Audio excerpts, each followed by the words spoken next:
So a while ago, we saw how Intel's Pentium 4 kicked off a generation of misery. But today, and it's taken a while, we're going to build it into a bit of an overkill system.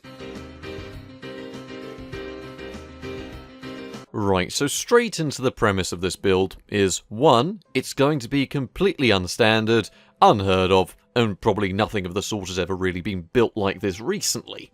And 2. It's just going to be a bit of fun, with a bit more of a positive outlook on these old parts. There's no need to be as critical in this video as I was in my last Pentium 4 video, as really this is all about just building something that's fun, overkill, and absolutely insane. Because you guys will probably want to see the combination of parts we're going to be using. I will probably delve into that now, and what the situation is with making this an overkill Socket 423 PC. First of all, we have the processor, and this cost me about £15 in an eBay auction, but really we're not going to be focusing too heavily on the pricing in this video. This is a 1.6 GHz Willamette processor, and is a Pentium 4, one of the earliest ones. Anyway, it can apparently overclock quite nicely, which is probably something we're not going to mess around with today, but is something that is there to keep in mind for a later video. Anyway, if you really want to find out more about this Pentium 4, I literally just released a 22-minute long video explaining borderline every aspect there is to know about this processor, so you can go and check that one out if you really wanted to.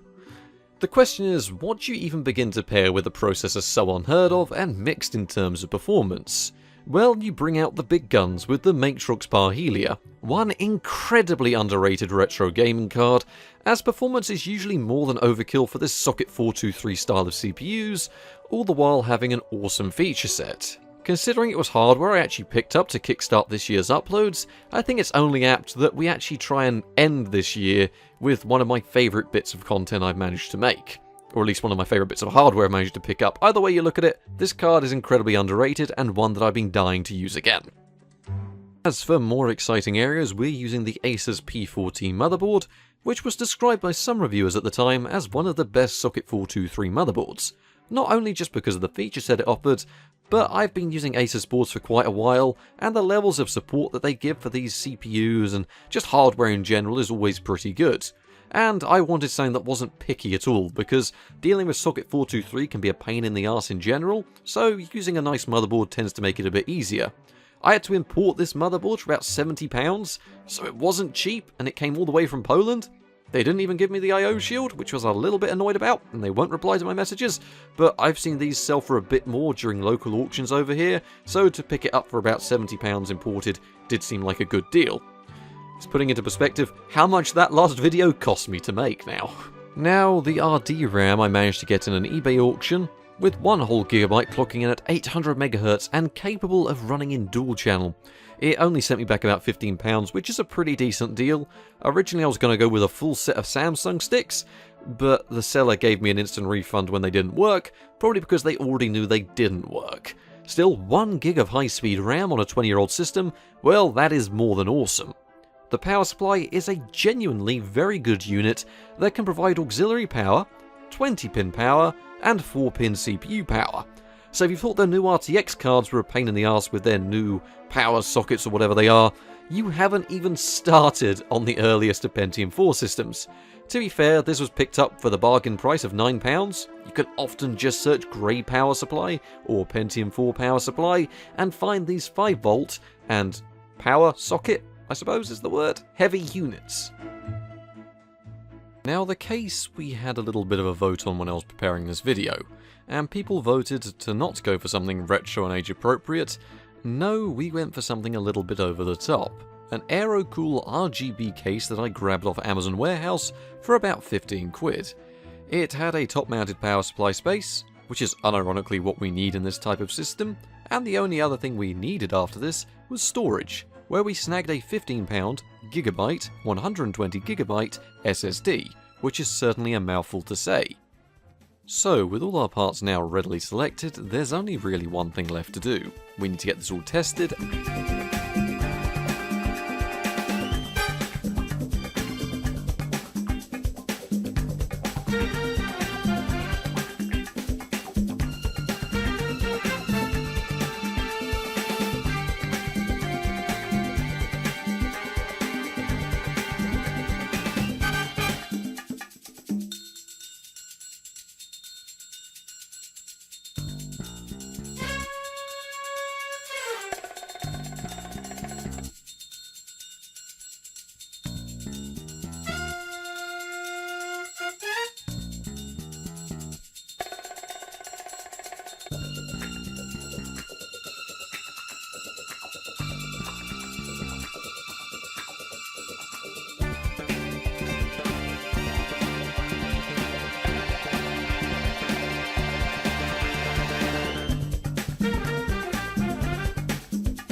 Right, so it is all on, and it is indeed all working. But probably about 3 of you are thinking, damn, this thing's overkill, I can't wait to see what he adds next.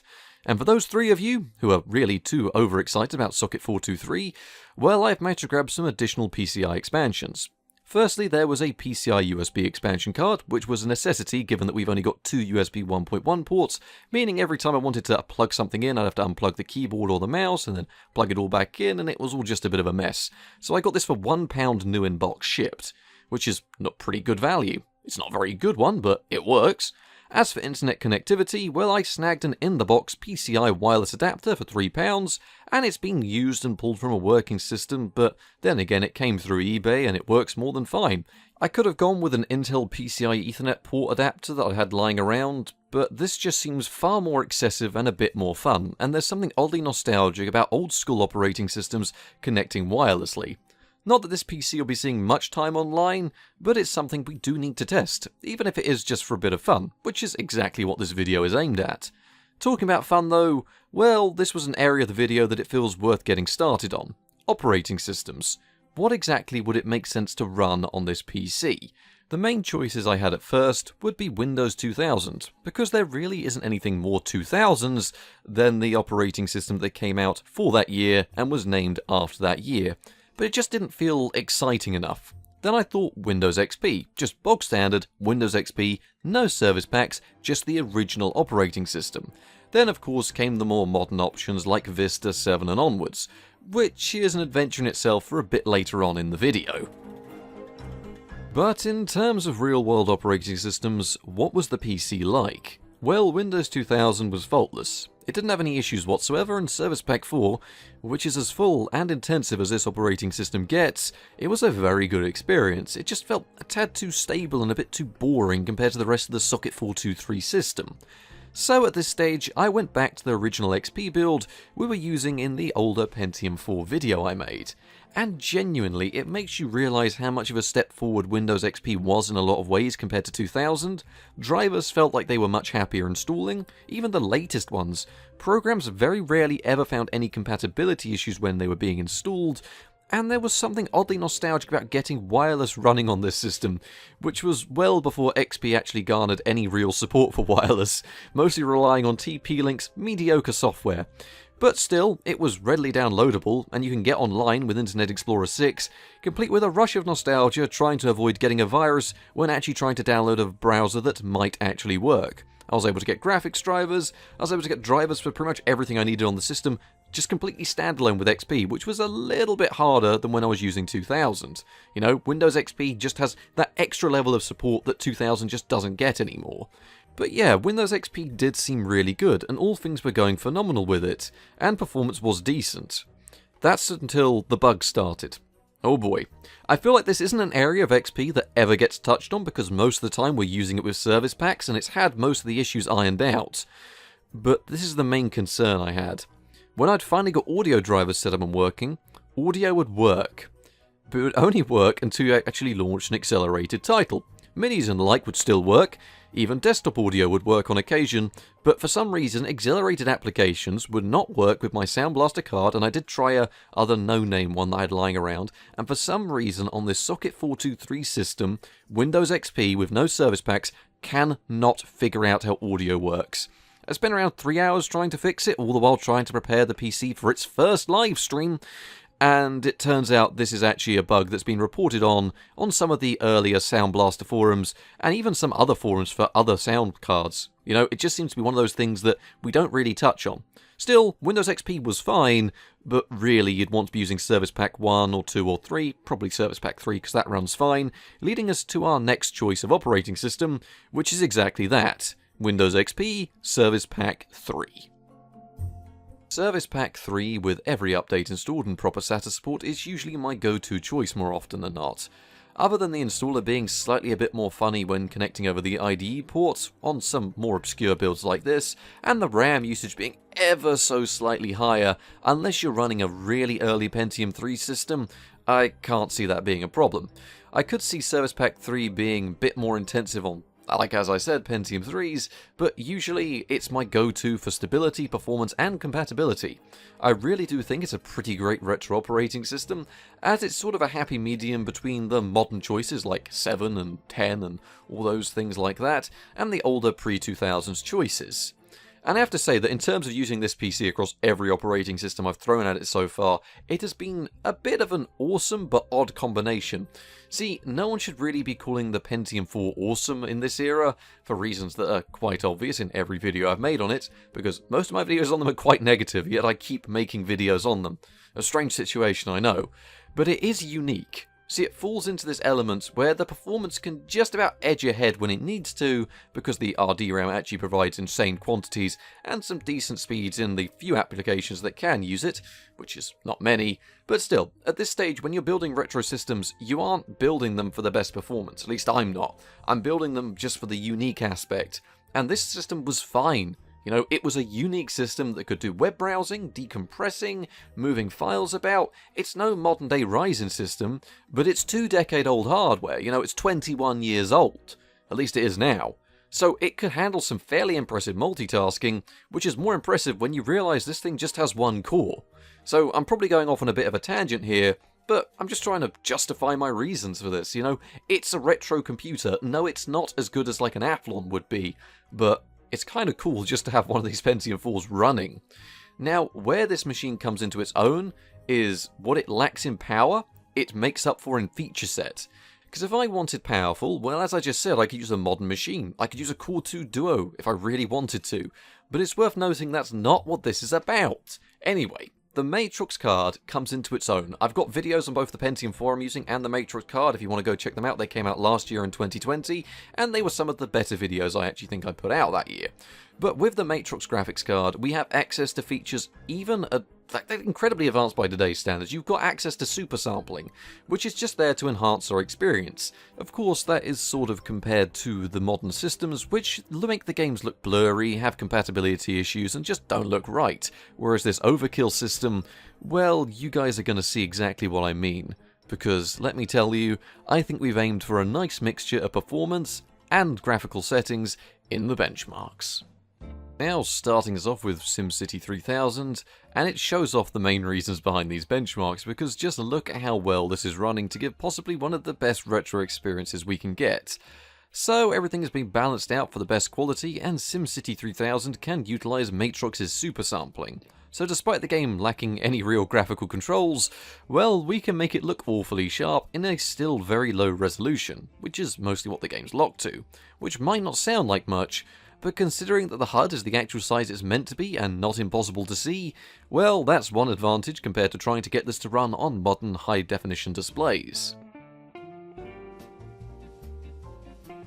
With Morrowind, I've made a few tweaks to the shadows to actually make it run a bit smoother than we saw it running last time on this style of system, and it's probably due to those shadows being turned down.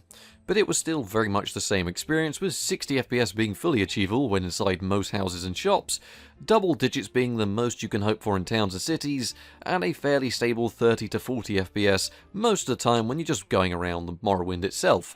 Considering the game can only touch one core, it really does stress out our little Pentium, but I still find this to be pretty damn playable. I think it runs better than the original Xbox, but it's probably about there in terms of how it runs.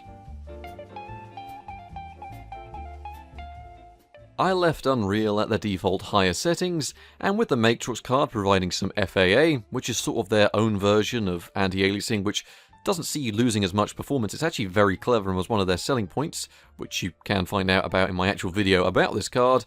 Given the game was using VSync, we really didn't stray far from the 60 FPS mark, with 50 FPS pretty much being the lowest figure we'd ever see.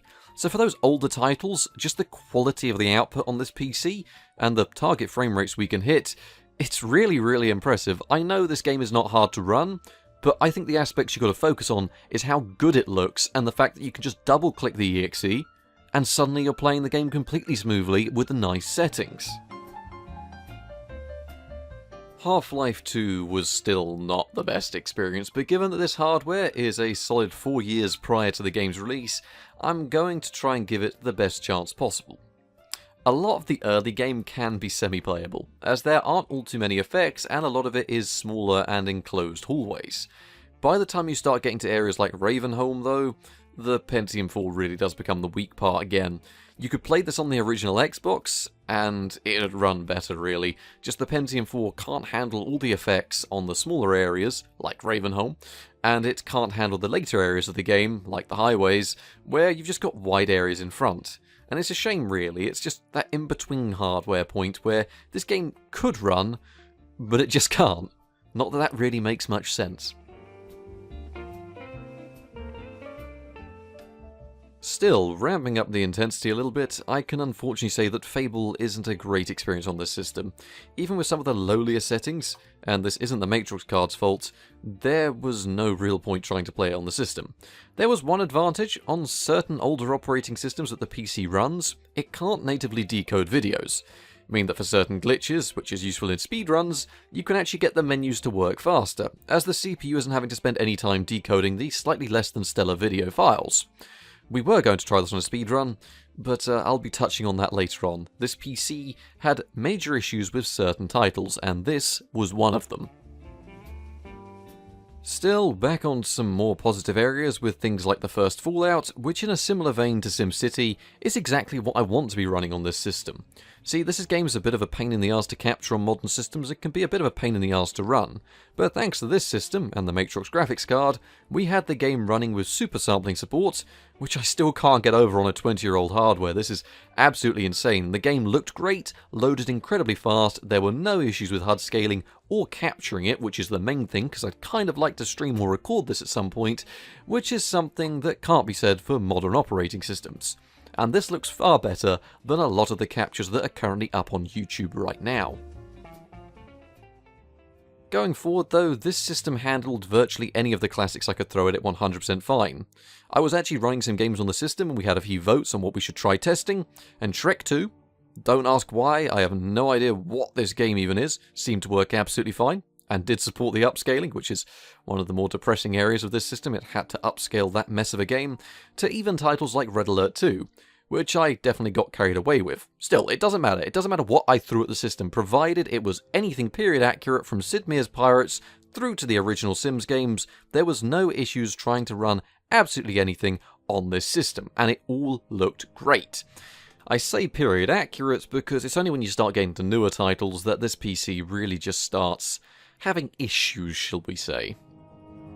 Still, we need to look at this system across the range of operating systems used, and I did this by throwing up all the benchmarks across Windows 2000, Windows XP with no service packs, XP Service Pack 3, and finally a more modern choice with Windows 7. And each, I'd say, took me quite a while to do some testing, and that's one of the reasons this video has taken so long. And I've been extremely busy, which is why this video has been delayed by about a month at this point. The original script I'm looking at actually says it took me an extra week. Well, maybe, but that's not including the time it took to edit this all down. Overall, though, it seems like Windows 2000, XP, and XP Service Pack 3 pretty much all perform the same on a system like this, mostly because it's got excessive amounts of fast RAM.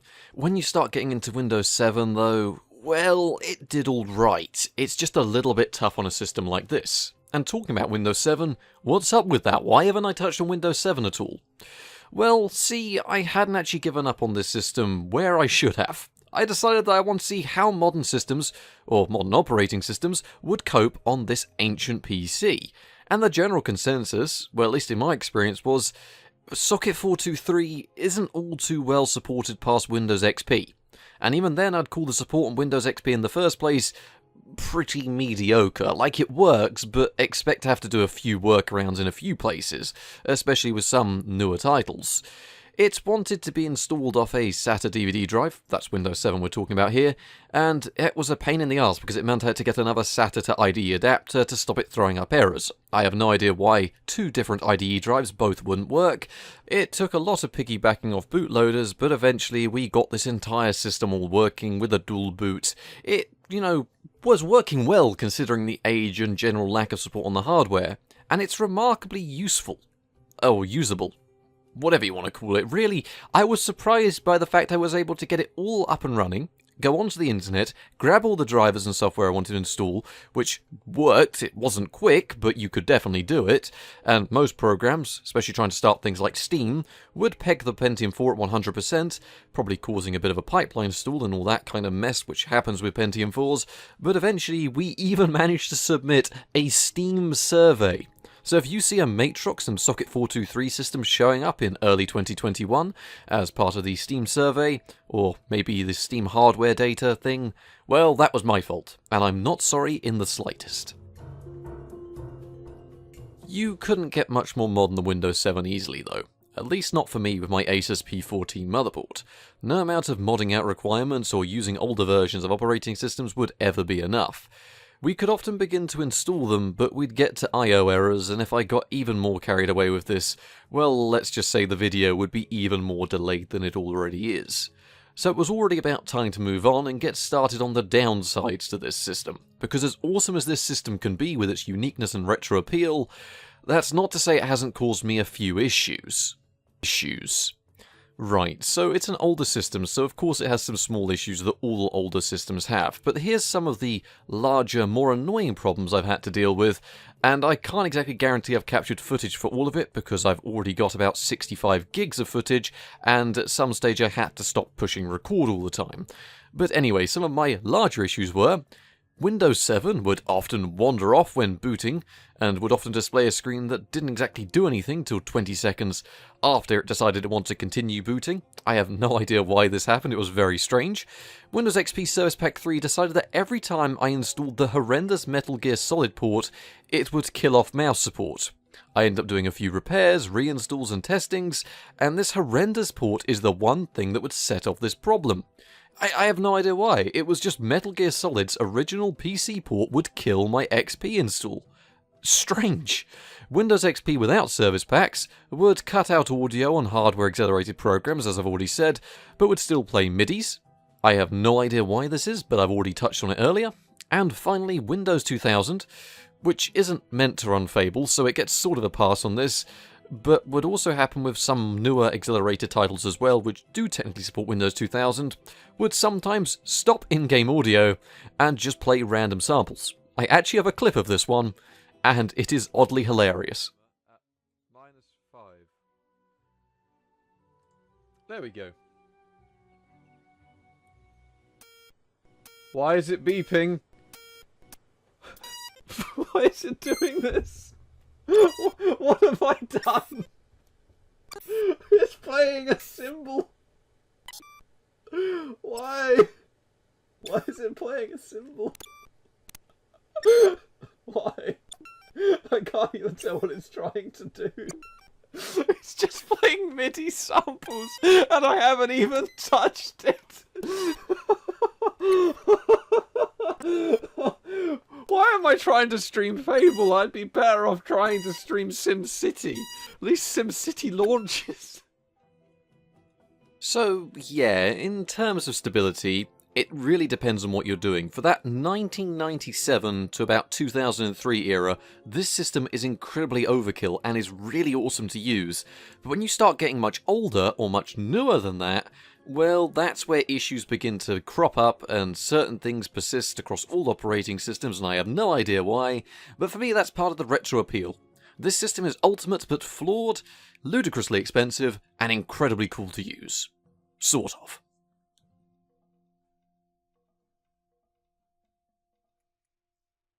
So, by now, we're fast approaching the end of this video. And you'd think with the issues I faced that I might be a tad annoyed spending all that money for such a random system just to throw together, as that small list doesn't even begin to explain the issues that I've actually faced, which aren't exactly what I'd call major, but still annoying little problems.